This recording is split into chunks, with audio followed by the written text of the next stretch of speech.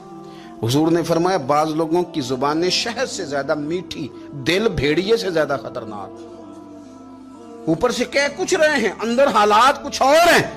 لیکن حضرت ابو ذر غفاری رضی اللہ تعالیٰ عنہ دوری دولت سے, آپ فرماتے کیوں ہیں لوگوں کے پاس مال, کس لیے اتنا مال جمع کیا ہے, کیا ساری غریبی ختم ہو؟ جس دم یار پیارے بچھڑن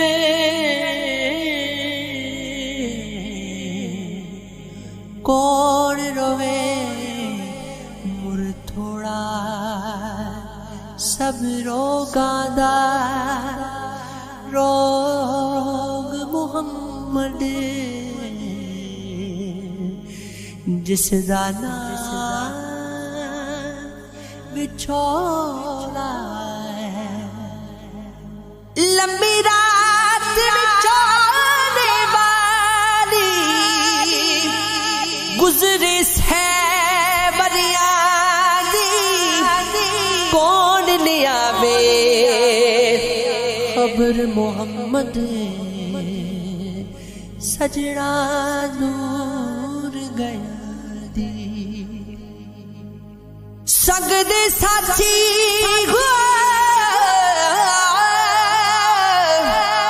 سنگ دے ساتھی لنگ جان